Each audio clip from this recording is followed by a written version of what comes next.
Assalamualaikum dan salam Sarawakku sayang. Bersama saya Hafizah Munirah Mahrab. Tumpuan berita. Pembentukan Kabinet Kerajaan Perpaduan akan dibuat secepat mungkin selepas mengambil kira pandangan daripada semua parti dalam kerajaan. Perdana Menteri Datuk Seri Anwar Ibrahim berkata perkara itu harus diteliti memandangkan saiz Kabinet dalam Kerajaan Perpaduan akan dikecilkan. Menurutnya, Kerajaan Perpaduan yang bakal dibentuk kali ini melibatkan 8 parti. Beliau berkata demikian kepada pemberita di Petaling Jaya pada Ahad.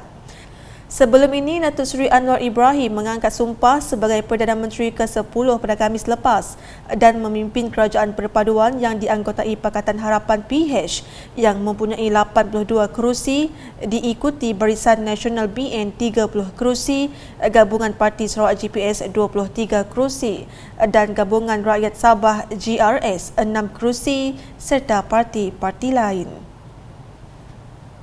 Paparan seterusnya. Pelaksanaan program Jualan Murah Keluarga Malaysia PJMKM merupakan salah satu usaha kerajaan untuk meringankan beban masyarakat dalam menjalani kehidupan seharian.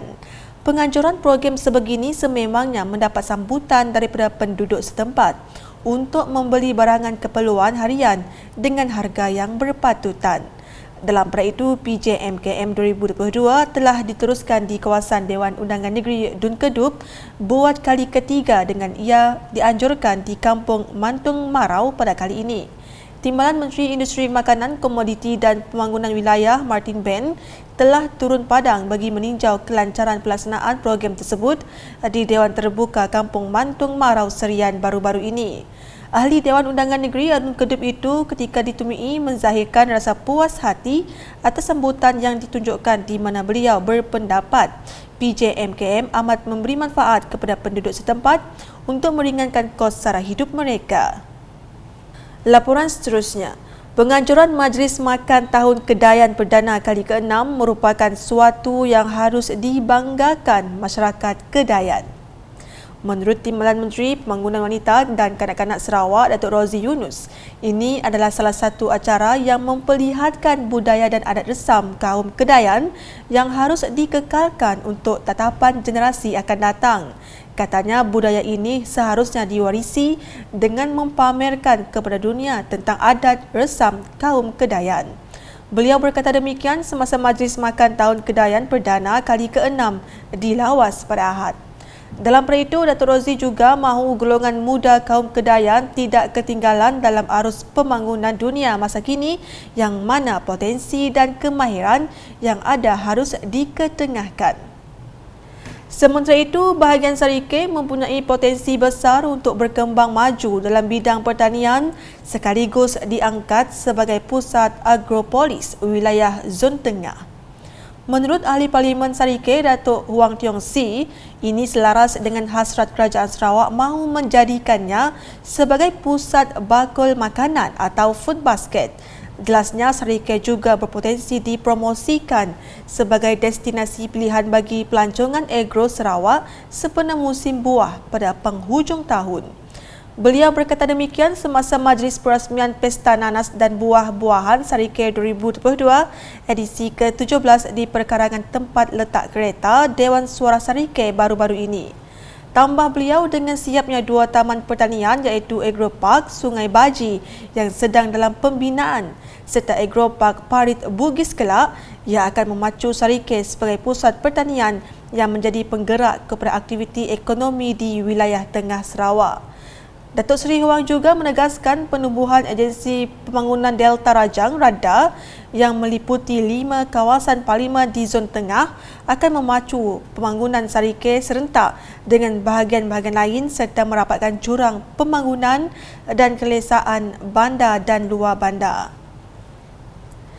Di Tebeduk pula, Persatuan Ibu Bapa dan Guru PIBG memainkan peranan penting dalam memajukan setiap sekolah serta memperkasakan pembangunan golongan pelajar. Ahli Dewan Undangan Negeri Adun Terbedu Dr. Simon Sinang Badar memberitahu prestasi setiap sekolah bukan sahaja terletak di bawah tanggungjawab guru tetapi juga perlu disokong oleh ibu bapa dan juga komuniti sekeliling. Menurutnya, PIBG dapat membantu pihak sekolah untuk melahirkan pelajar cemerlang dari segi pendidikan dan juga sahsiah diri. Beliau berkata demikian dalam Majlis Makan Amal PIBG Sekolah Kebangsaan SK Krusen di Balai Raya Kampung Krusen Kranji di Terbedu baru-baru ini. Ujarnya lagi, selain membantu untuk mendapatkan peruntukan bagi infrastruktur sekolah, mereka juga harus merancang pelbagai program berasaskan ceramah yang boleh memberi kesedaran kepada ibu bapa dan penjaga mengenai kepentingan pendidikan sama ada dari segi akademik maupun kemahiran. Dalam majlis itu juga, beliau berkesempatan meluluskan peruntukan projek kecil luar bandar MRP sebanyak RM15,000 untuk PIBG SK Krusen. Manakala di Sebuyau, program Randau Solidariti Komuniti RSK menggalakkan komuniti setempat untuk bersatu padu demi memastikan keharmonian sosial terus terjaga.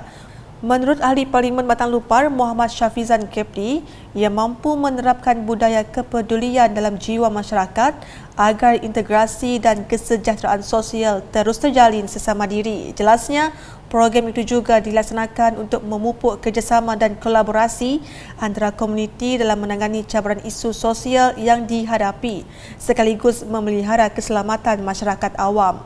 Beliau berucap demikian ketika merasmikan program RSK Daerah Sebuyau di Dewan Pembangunan Sebuyau baru-baru ini. Untuk rekod, sekitar 200 orang dari kawasan rukun tetangga KRT Daerah Sebuyau telah menyertai program anjuran KRT Daerah Sebuyau dengan kerjasama Jabatan Perpaduan Negara dan Integrasi Nasional JPNIN itu. Laporan seterusnya. Masalah pilih bomba yang tidak berfungsi dengan baik di sekitar kawasan Dewan Undangan Negeri Dun Bukit Asik akan diselesaikan dengan segera oleh wakil rakyatnya, Chiang Jin Ek. Bagi tujuan tersebut, Chiang akan menyalurkan peruntukan projek transformasi luar bandar RTP beliau pada tahun depan kepada Majlis Perbandaran Sibu MPS sebagai agensi pelaksana untuk menyelenggarakan pilih bomba di kawasan tersebut. Selain itu, beliau juga akan menjalin kerjasama dengan Balai Bomba Sibu kerana perlu memeriksa kawasan mengikut paip itu sendiri. Beliau berkata demikian pada Majlis Perasmian Program Pembangunan Komuniti Rakyat sempena program Jelajah Sihat Sarawakku 2022 di Sibu pada Ahad. Tegasnya, pilih bomba perlu sentiasa berada dalam keadaan baik untuk memastikan keselamatan awam ketika berlaku kebakaran serta membina keyakinan orang ramai terhadap sistem pemadam api. Dalam badai itu, industri dron di Malaysia berpotensi menjana pertumbuhan sebanyak RM50.71 bilion kepada keluaran dalam negara kasar KDNK.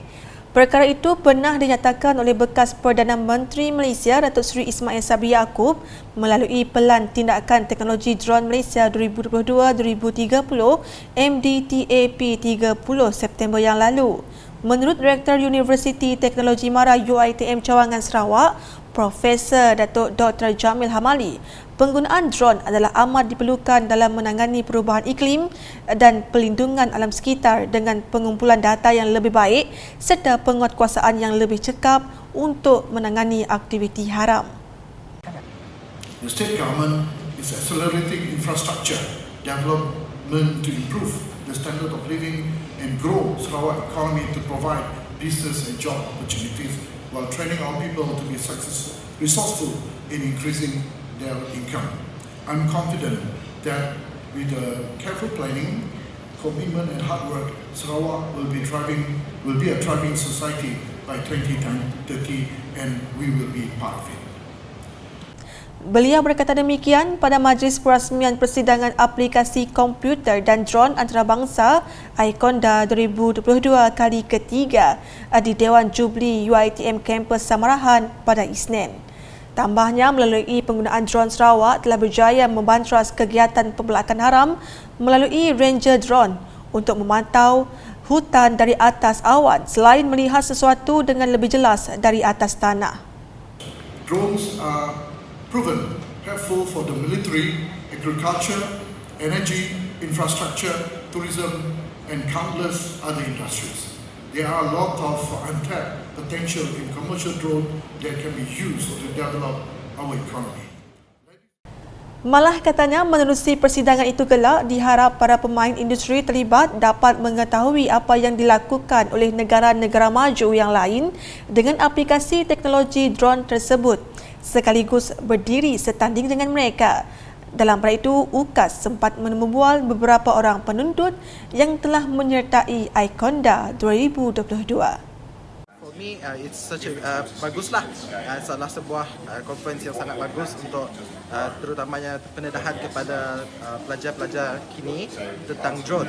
Jadi bagi saya, ialah salah satu, seperti kita tahu, drone sekarang ni penting lah. Macam it helps you in certain things, berkata dalam pertanian ataupun dalam askar tadi. What I've learned throughout this conference is that I understand how interesting drones can help to every industry, and then how it really helps exposure to all university students. This is my second conference that I've been attending. Last time was in Australia at PCCK. So this one is Iconda, which is also held by our campus. So what I've learned for today's conference is that I just know there's such application that you may apply to develop our city, to make sure that our city become a sustainable developed city. And I discovered that there's such a thing where this application, which is called UAV, it helps to detect how the building, if there's crack inside. As us human, we cannot see what with our naked eye. So with this such a very developed type of record application, we able to detect. My hope is that maybe this kind of project will be more worldwide, so that our country, Malaysia, will not be left behind. What can I say about Iconda is it's basically how we apply our technology for drones. Like we use this like computer programming knowledge to use for like drone applications. Since drone applications is very useful in this day and age. All I can say is that drones has been used for a lot of stuff like agriculture, military, and my hope for this